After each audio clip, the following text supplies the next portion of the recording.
이번 주말 또 폭설이 예고되면서 당국은 뉴욕과 뉴저지에 비상사태를 선포했습니다.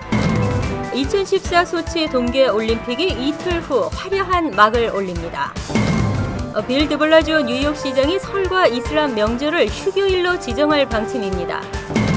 오는 5월부터 복잡하고 분량도 많아진 새로운 시민권 신청 양식 사용이 의무화됩니다. 올해부터 스쿨택스와 뉴욕시 재산세 환급 신청이 인터넷으로만 가능해집니다. 이상은 이 시각 주요 뉴스입니다. 여러분 안녕하십니까? KBN 뉴스입니다. 겨울이 춥고 눈 내리는 건 당연하지만 올겨울은 정말 유난스러운데요. 눈이 자주 오는 건 물론이고 왔다 하면 그야말로 쏟아붓습니다. 이번 주말 또 많은 눈이 내린다는 예보로 뉴욕과 뉴저지에 비상사태가 선포됐습니다. 주성훈 기자가 보도합니다. 작년 12월부터 오늘까지 뉴욕과 뉴저지 일대에 눈이 내린 날은 모두 19일이나 됩니다. 사흘마다 한 번씩 눈이 온 셈인데 이는 평년보다 2배나 많습니다.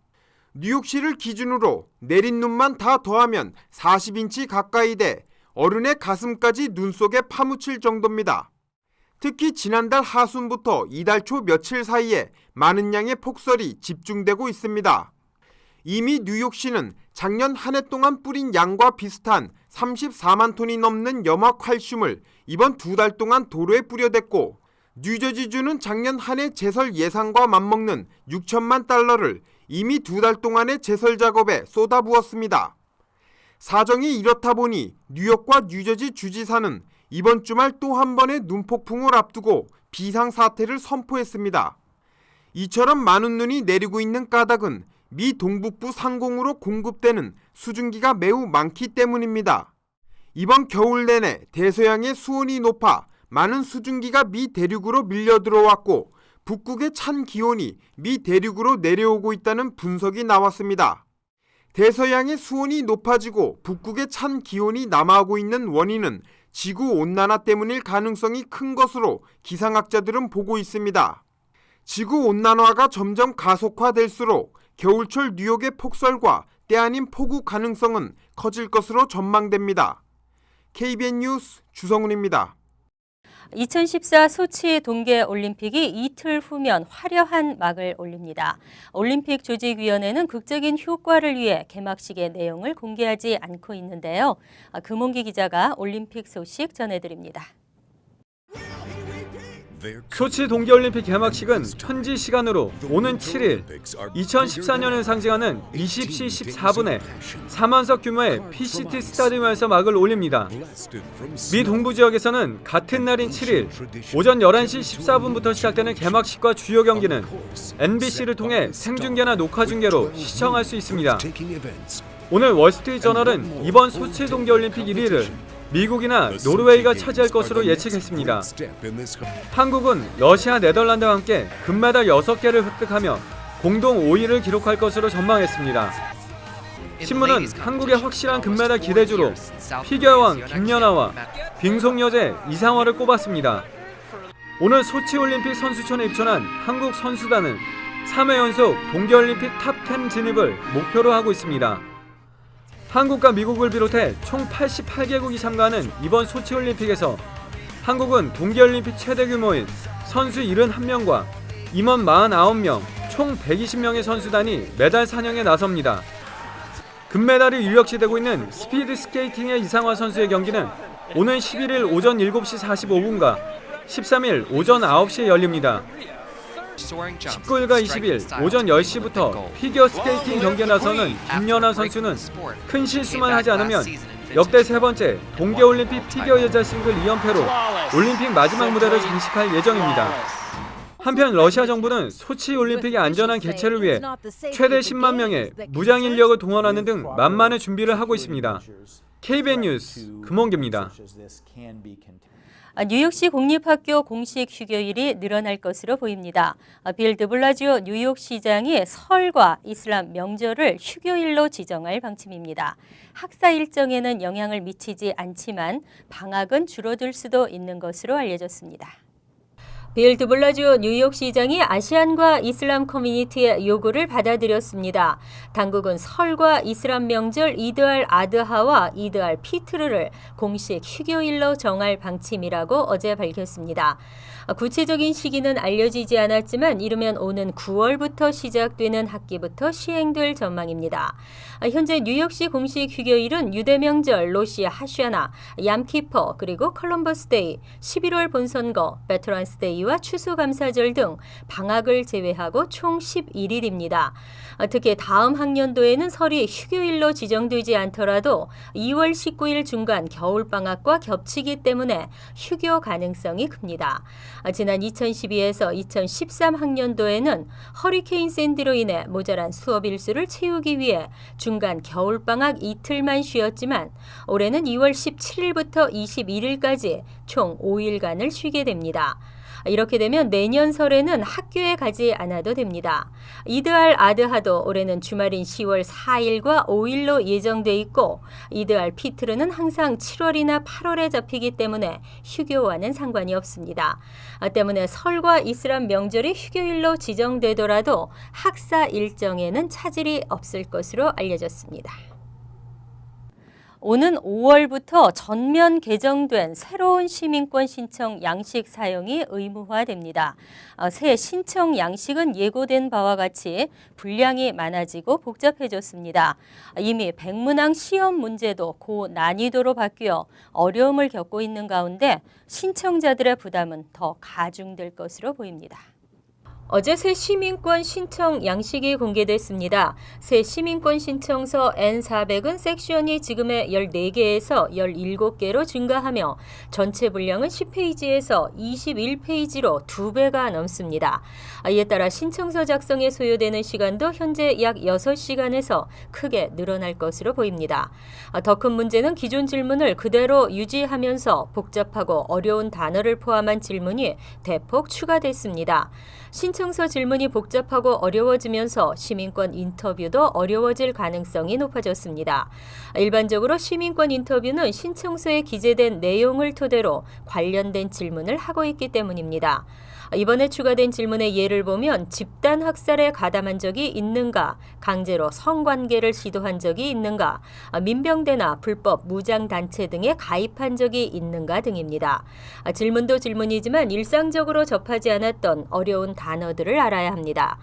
전문가들은 새 신청서가 도입되기 전에 시민권을 신청할 것을 권하고 있습니다. 새 신청서는 오는 2월 19일 여론 수렴 기간이 끝나면 의견을 검토해 최종안을 확정하고 이를 다시 관보에 게재하게 됩니다. 그 후 백악관 예산관리국의 승인을 거치게 되는데 약 2-3개월이 소요됩니다. 기존 양식은 5월 2일까지만 접수됩니다. 올해부터 스쿨택스 뉴욕시 재산세 환급 신청이 인터넷으로만 가능해집니다. 한인 노인 신청자들의 어려움이 예상됩니다. 한인 노인들이 어려움을 호소하고 있습니다.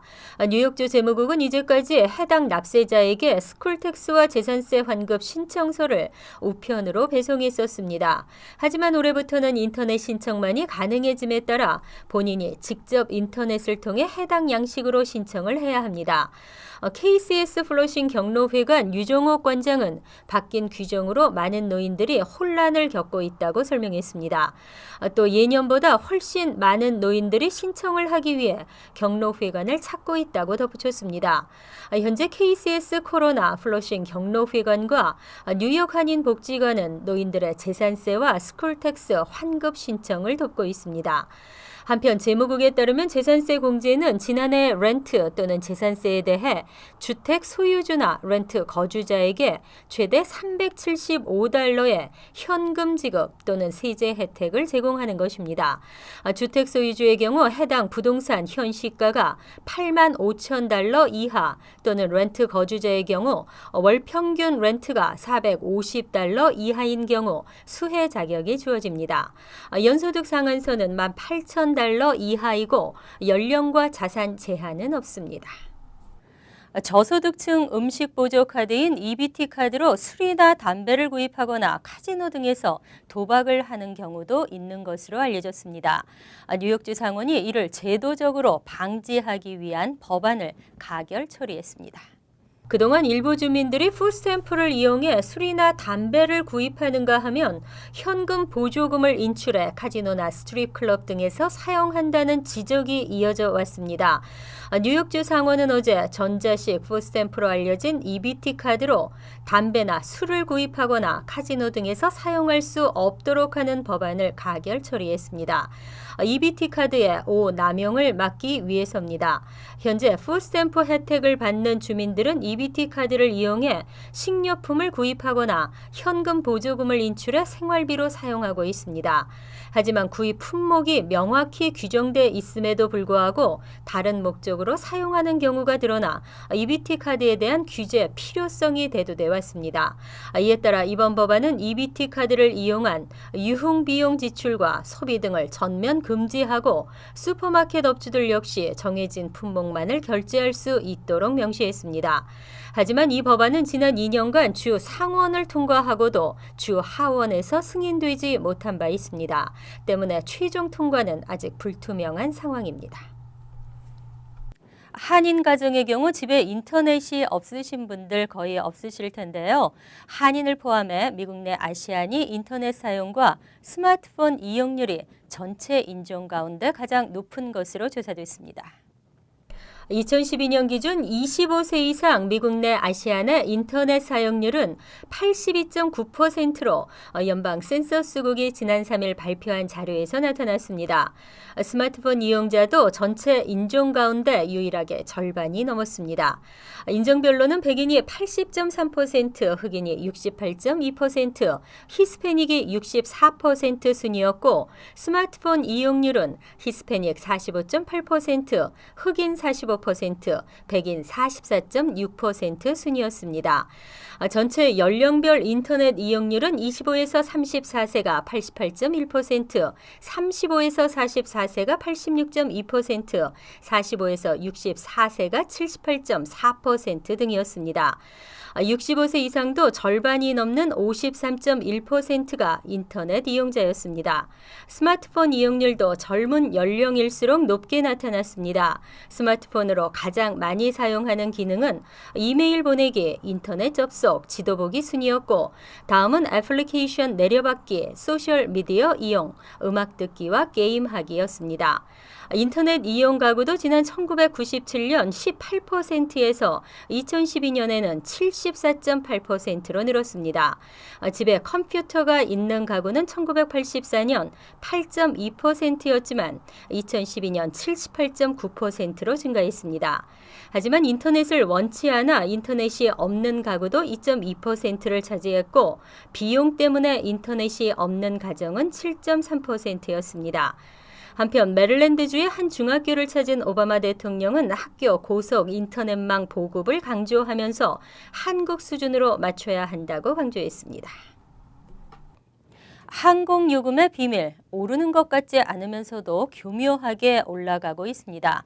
기본요금은 그대로지만 각종 서비스 관련 추가 수수료가 오르고 있기 때문인데요. 소비자들의 불만이 가중되고 있습니다. USA Today가 지난 3일 미 주요 항공사들을 대상으로 실시한 조사 결과에 따르면 일부 항공사의 경우 국제선 티켓을 구입한 뒤에 이를 변경하면 $400의 수수료를, 국제선 탑승자에 붙이는 짐이 무게를 초과하면 수화물당 $450를 부과하고 있습니다. 델타항공은 일부 국제선 티켓에 한해 구입한 티켓을 변경할 경우 $400의 티켓 변경 수수료를 부과하고 있습니다.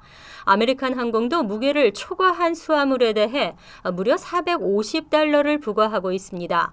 같은 무게의 수화물에 대해 유나이티드 항공 국제선과 하와이안 항공의 아시아행 여객기는 각각 $400의 요금을 부과합니다. 젯블루 항공 역시 구입한 티켓을 변경할 경우 국내선과 국제선 모두 $75에서 $150를 부과하고 스피릿 항공도 온라인 예약의 경우 국내선, 국제선 모두 $115 $100, 전화 예약의 경우 $125의 요금을 물리고 있습니다. 선호하는 좌석에 대한 수수료는 에어트랜 10에서 $30이지만 아메리칸 항공은 최대 $99, 유나이티드 항공은 최대 $235까지 부과하고 있습니다. 이상으로 KBN 뉴스를 마칩니다. KBN과 함께 즐거운 저녁 되시기 바랍니다.